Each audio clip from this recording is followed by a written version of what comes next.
Hello, my astrology friends. This is Lada from AstroladaOfficial.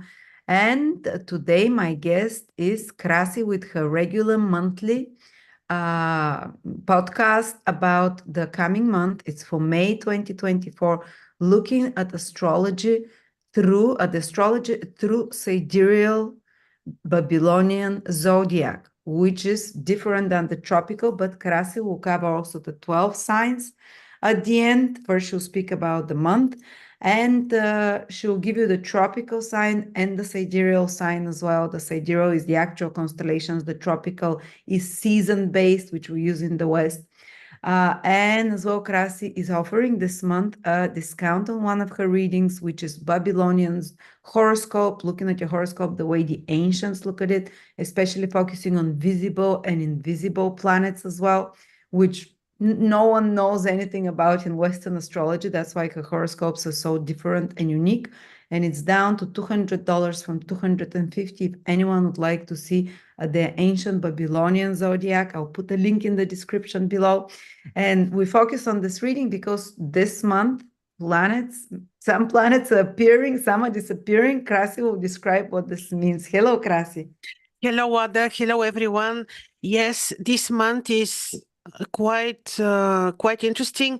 Most astrologers describe the month as easier.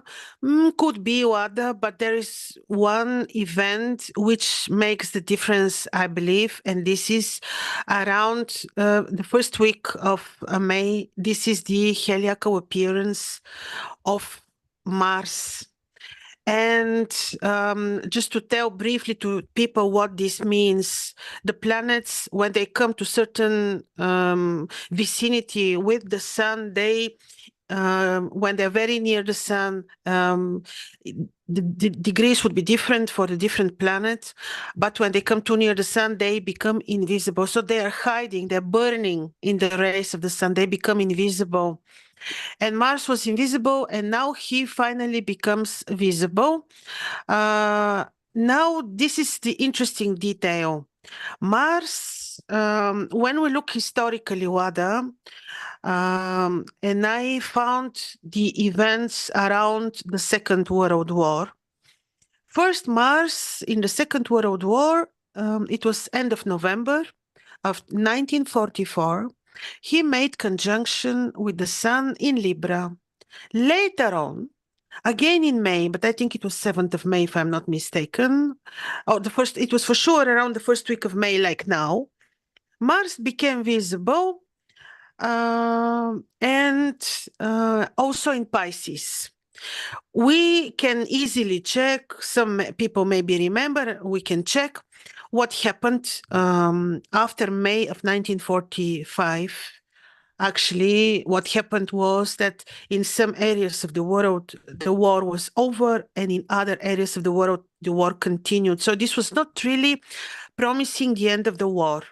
But first, when they made the conjunction, the Sun and Mars, in the previous year, it was November, I think, this conjunction happened in Libra, and I was thinking maybe this would mean some peace or negotiations, because Libra is all about balance, reaching some balance maybe.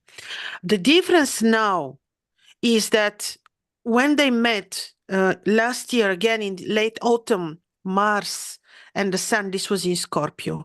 Scorpio is not a peace sign, so I don't think when Mars and the Sun met, they had this assembly to discuss peace. No, I don't think so.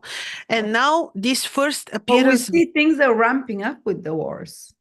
Things have, especially since then, it's been, and now that Mars will be born again, Mars becomes strong, the god of war. This is the thing, and the war in Ukraine. Well, many opinions. I think they support this war naturally. It's really anyway. The thing is that we're talking also about the war in the in Israel and Palestine. And this appearance of Mars in Pisces will not bring peace, I think. This appearance is happening in the 12th house of the zodiac, like it happened in 1945. It has to do with global collective energy, because we're still in the era of Pisces. We're not yet in the era of Aquarius. So the era of Pisces and the sign of Pisces is very significant, because still the point of the vernal equinox is in the 4th, 5th degrees of Pisces. We are almost leaving, but we are not yet leaving. Therefore, everything which is taking place in Pisces has to do with the collective, with the human beings, with Can I Earth. tell you something, Krasi? You know that Yes. ancient astrology says that Israel is Pisces and Mars is being born in Pisces now. So maybe Oh, it might oh, escalate because the 12 escalate. tribes of Israel is Pisces. This is what I think too, Wada. And you know what I noticed? I tell you, at the moment of the beginning of the war, now there were many stages of this war, but now the recent one, at this moment, this very month, Israel, I checked the horoscope of Israel is quite clear. 1984, something, people can find the horoscope on the internet. What I saw is that at the moment of this first bombing, Israel entered cycle of Rahu, which cycle will be ruling Israel for 18 years. And this is quite difficult karmic malefic cycle, which would say that this war for Israel will not be easily over. It will take time. And now this appearance of Mars in Pisces in the water. What is Mars with his fiery energy in water? What is this? This is, first of all, the war can have application on water on one hand. Secondly, Oh, yeah. It is about disease again. Because when Mars appeared for the first time in Virgo, we had what happened.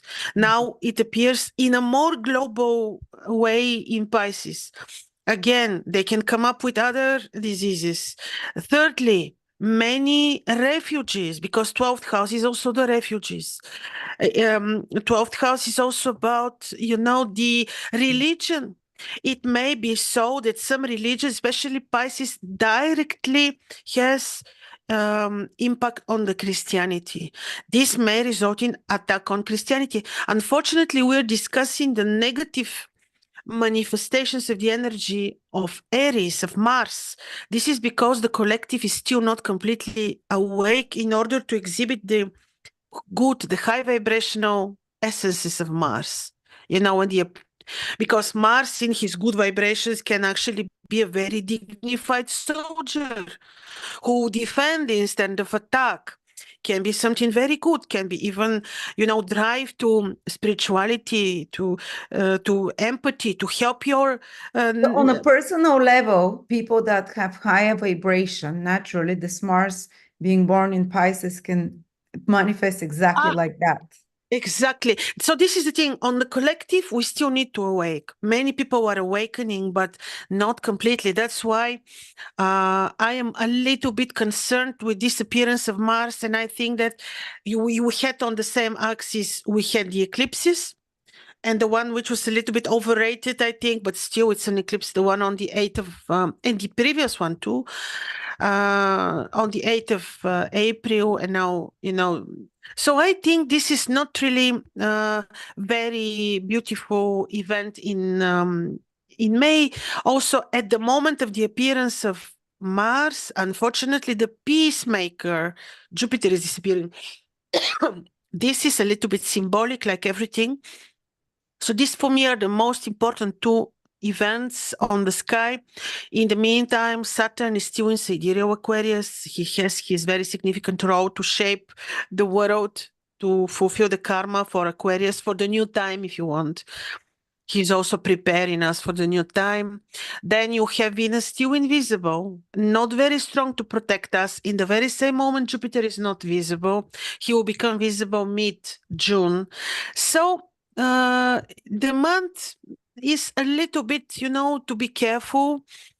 what to tell you. This is in general. So, of course, we will be looking at the 12 ascendants to see how this will influence the people quite generally. And indeed, more can be seen in personal horoscopes. Then we know exactly when in the horoscope Mars appears, how is Mars placed in people's horoscope, and what he can bring. Because this appearance is the beginning of his cycle, and this is for the next 15 to 17 month cycle. So it's not for now and May and only June. This is more than a year cycle of Mars, because the beginning of every cycle shows, according to Hermes, the Hermetic essences, shows how the complete cycle will look like. So this is a little bit, my concern. But again, you said it very correctly. It's up to each and every person how you really vibrate. This energy can give you very good drive to empathy, to spirituality, to visit the temple, to meditate, to to help the poor, to do some good work, and not really to harm you. And I've noticed when Mars becomes visible, people, their motivation comes back. It depends which house it appears in. So you might initiate some new project in that house, initiate some new battle or some problem that you fix, because Mars is a problem fixer that you kind of mobilize your energy towards for this whole next cycle. And now it's strong. It's like you have a lens, because he appears with Rahu. Oh, yeah. It's more than usual, double, triple, it's Double motivation and strength and motivation on personal level, aggression on collective. Yeah. That is my point for the month of the collective. But I believe, Wada, I think more and more about this. Our personal approach to this is also big responsibility for the collective, because when we are in fear, this is contagious for the collective. We need to be very brave.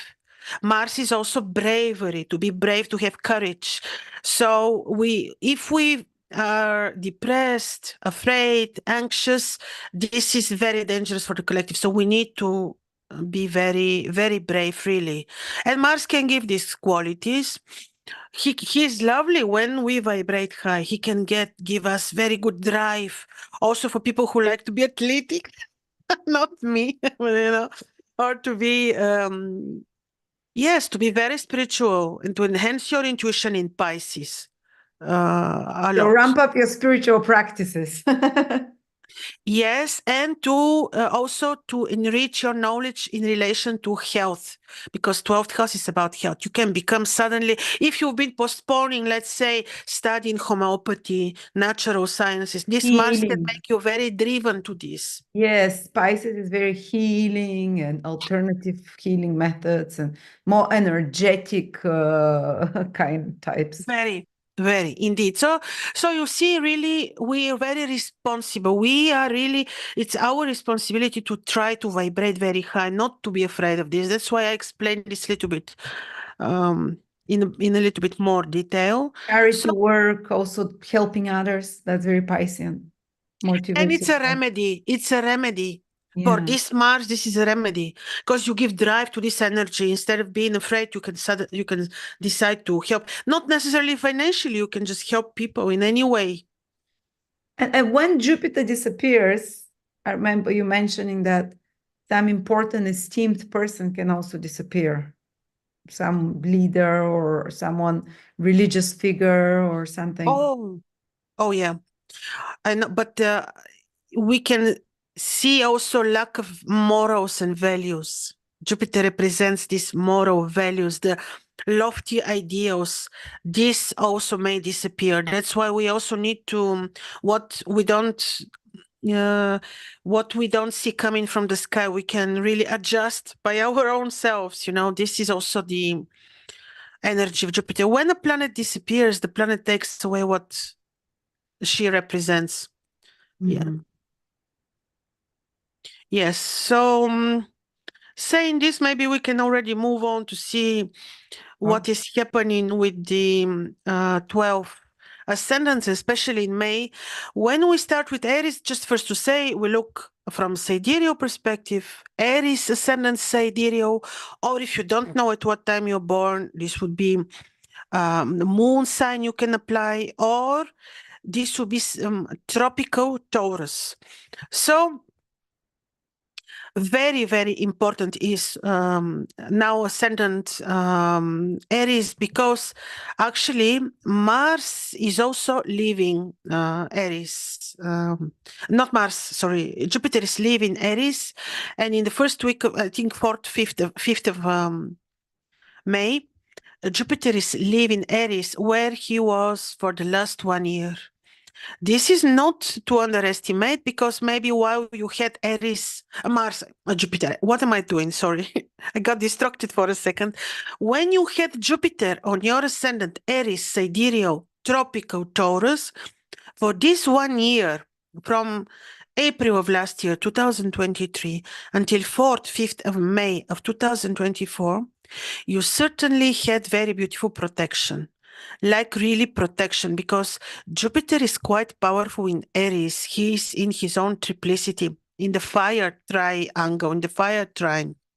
Now he's leaving, and he will be now on your second house, where he will not be as powerful as he was in Aries. So he was very protective. Maybe really he gave you many blessings in different ways for the different horoscopes. Now he's entering your second house. He will bless your finances there, communication, relationship with family roots, with family members. But just to tell you, he's not that powerful in Taurus. He will give you mediocre results, but I believe his presence in Taurus, in your second house, is certainly not bad. Now, this 1 year, while Jupiter will be in Taurus, he will also receive the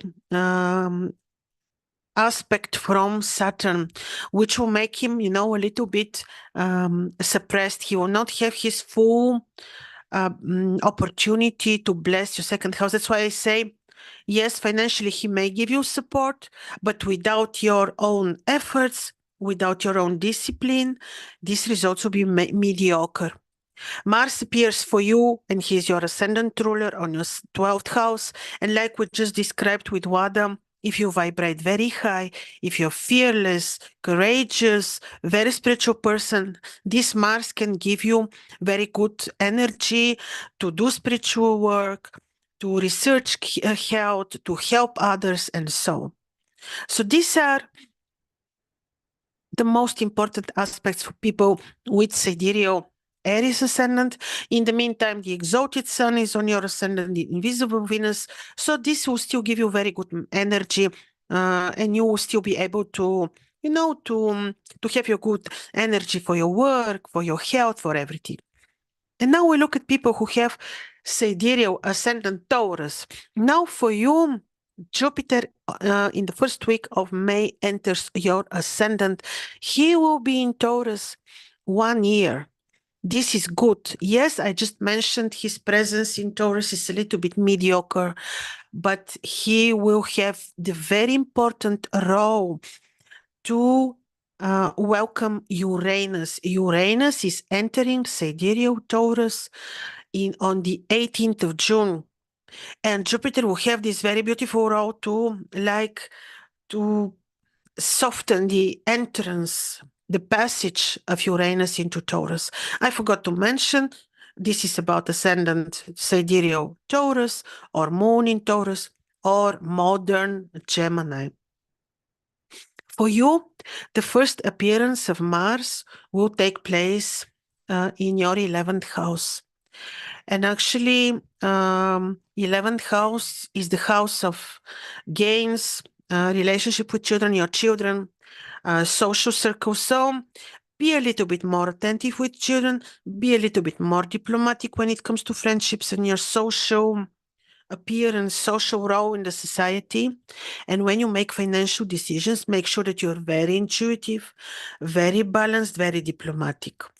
Yes, when you vibrate very high, when you're fearless, this can give you very good drive for social connections, for good contacts, which can be very benevolent. Now we look at people who have sidereal ascendant Gemini or moon in Gemini, or if you're following the modern tropical astrology, this is Cancer. And for you, Jupiter is entering your 12th house, where he will support your health. He will help you win over enemies. He will soften the passage of Uranus, who is also entering Taurus later on, mid-June. So Jupiter health-wise can be benevolent for you. In the meantime, Mars is right on your 10th house. He appears there for the first time. And actually, this appearance of Mars will say that you may need to be a little bit more diplomatic when it comes to a relationship with superiors, new projects, at your work in general. Be a little bit more diplomatic. You may become very driven to something new, to new to new ideas, new plans, new projects, even new career, but make sure that you remain very spiritual, very balanced, very diplomatic, so that he doesn't bring you some disturbances in your career place. And now we look at people who have sidereal ascendant Cancer or moon in Cancer, or if you're following the modern tropical astrology, this would be Leo. For you, Jupiter is entering your 11th house to stay there 1 year. This is fine. House of your children, house of your social circle, house of gains. He will bring blessing there. Yes, I repeat, a little bit mediocre, but still Jupiter is in this lucky placement, and I believe he will bring you luck and protection. Mars appears for the first time on your 9th house. Now he may bring you this very good drive for spirituality, communication, new studies, but make sure that you remain very balanced so that you make your choices or your study choices or your philosophy choices, if you want, in a very balanced, and so that you choose the right thing, the right education, the right spiritual science for yourself. But in general, both planets, Jupiter and Mars, are in good places in your horoscope. In the meantime, the Sun in your 10th house with invisible Venus will support your career and finances. Now we look at people who have sidereal ascendant Leo or moon in Leo, or if you're following the tropical astrology, this would be a Virgo. For you, the Sun, your ascendant ruler, on your 9th house, trines your ascendant. This is fine. Jupiter is entering in May your 10th house, and he will become visible mid-June to do some very important things. One is to soften the atmosphere for Uranus, who is also entering your 10th house in June, and you will be experiencing very important changes in your career, in your goals, in your main aims, in your rank, in everything, gradually, because Uranus is staying 7 years in Taurus, Jupiter is staying 1 year in Taurus. So then the first appearance of Mars for you is taking place on your 8th house. He may give you very good drive to research secrets, occult. Make sure that you know that you are very, very brave, that you're very courageous, because sometimes the things which the 8th house is showing can be a bit, scary, because 8th house is full with mysteries and secrets. Mars can be also make sure that when you make financial decisions, you do this in a very balanced way, approach this with your intuition very carefully. Take the time to research before you make any financial decisions, and be diplomatic, also because Mars is representing the finances which you may generate from unexpected sources, partnerships. Unexpected sources can be many things: court cases, insurances, finances from partnerships, could be anything, even more options we have. Therefore, be diplomatic, research things quietly, in a very detailed way, and you will be well. Also be harmonious in your romantic life. Try to be very balanced also there, so that you don't have disturbances there. Now we have people who have sidereal ascendant Virgo or moon in Virgo. If you're following the modern tropical astrology, this would be Libra.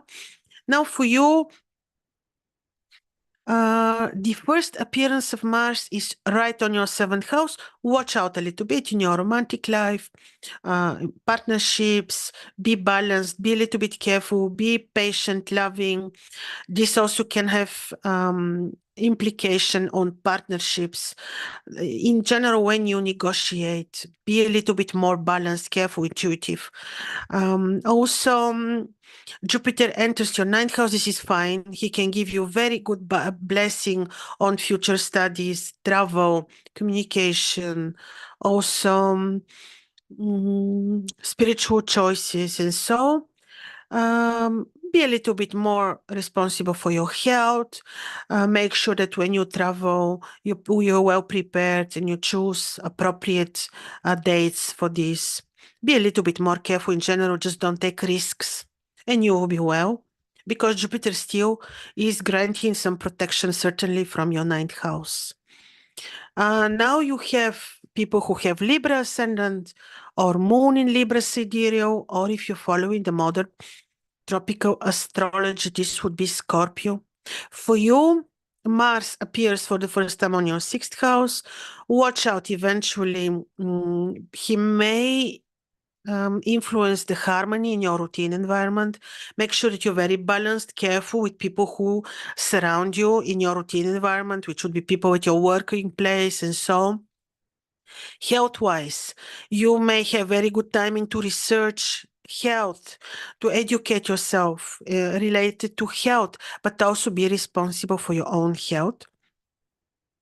Jupiter is entering your 8th house, where he will be staying 1 year. This can be blessing for the finances of your partner, finances via partnerships, finances via unexpected sources. He will bless knowledge, education, hidden knowledge, which can suddenly come before your eyes. And this can be quite benevolent, actually.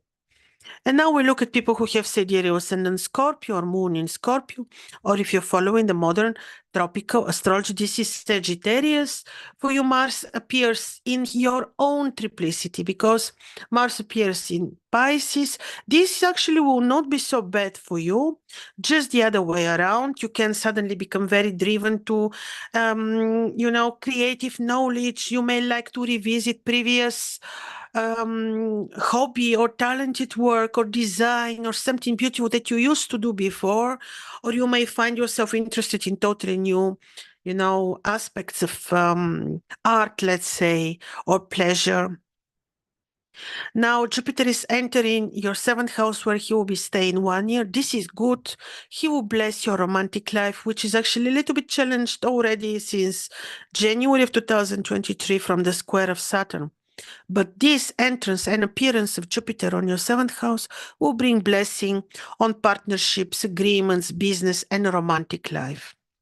Yes, he's a little bit moderate, because in Taurus he's not powerful enough, but still, with some discipline, with faith, with some work, you may absolutely have very good results from this passage of Jupiter in your 7th house. Now we look at people who have sidereal ascendant Sagittarius or moon in Sagittarius. If you're following the modern tropical astrology, this would be Capricorn. Jupiter is very important for you, because he rules your ascendant. Any movement of Jupiter matters in your horoscope, and now he's leaving your 5th house, where he would bring blessing on your finances, gains, children, creative work, joy, pleasure. And he is entering now your 6th house, which is health, which is your routine, your job. He will support this area of your life, indeed. Yes, he has moderate powers, but still, in your horoscope, he plays a very, very important role. So he will support your everyday routine environment, your health. Yes, of course, be a little bit disciplined, indeed, time-oriented, because Saturn is squaring Jupiter, but in your 6th house, he can bring you good results for healing, when you research health, when also he can restore the peace in your work, in your job, in your routine environment. And Mars is appearing on your 4th house. Make sure that you're a little bit more careful, patient at home with parents, and diplomatic at work for sure. And now we look at people who have sidereal ascendant Capricorn or moon in Capricorn. If you're following modern astrology, this is Aquarius. For you,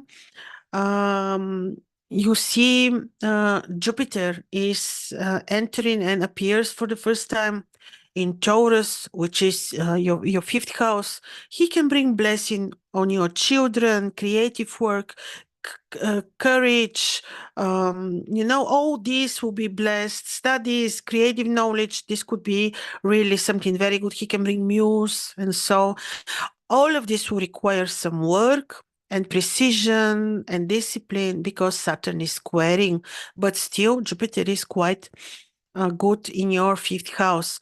In the meantime, Mars appears for the first time on your 3rd house. He can actually give you very good drive to study, to do spiritual work, but be patient and diplomatic and loving with brothers and sisters eventually, and be careful when you travel a little bit more because Mars can also create some disharmony on the axis of 3rd, 9th houses, which can have implication on brothers and sisters, neighbors, studies, travel. So be diplomatic, especially when you know all this can be avoided. And now we look at people who have sidereal ascendant Aquarius or moon in Aquarius. If you're following modern astrology, this would be Pisces. Now Saturn is on your ascendant, nothing new. You know that he will be there until late December of 2025. Saturn is ruling Aquarius, so I don't think that he's really very disturbing for you. Yes, depends how Saturn is placed, but still, of course, be careful and a little bit kind in your romantic life, careful with partnerships. The first appearance of Mars happens on your 2nd house. Your partner may need to be more responsible for his or her health, and make sure that when you make financial decisions, you're very balanced, careful, check every detail, double check, make sure that you're diplomatic with family members, family roots. Then Jupiter appears on your 4th house to give blessing on your parents, to support your home, and this is actually fine. And now we look at people who have sidereal ascendant Pisces or moon in Pisces. And if you're following the modern tropical astrology, this is Aries. Mars is appearing right on your ascendant, especially during the first 2 weeks of May. I would be a little bit more responsible, more diplomatic with partners at work. Careful also for yourself when you drive. Just make sure that you're not entering any risky situations. This will pass, but especially in the beginning of this cycle, the first 2 weeks, until mid-May, be particularly careful for your health also. Jupiter is entering in your 3rd house. He will support your spiritual life, studies. He will restore peace if needed between you and your neighbors, and your brothers and sisters. And so he will support travel and study and communication.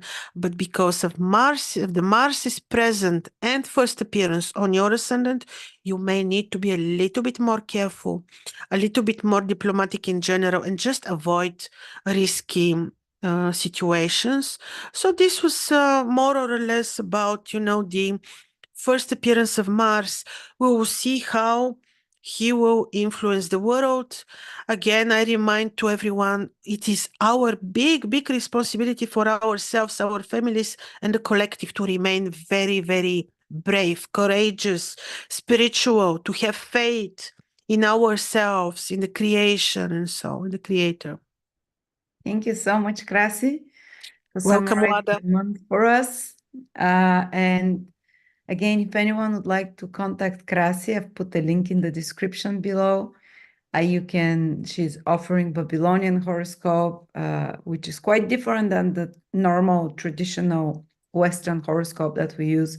It focuses much more if a planet is visible or invisible, and fixed stars, which fixed star is prominent in your horoscope. And so that can be a fascinating realization into sides of your imprint that you were not aware of. So again, thank you, Krasi. Thank you, you. Wada. Thank you, everyone. Have a great month.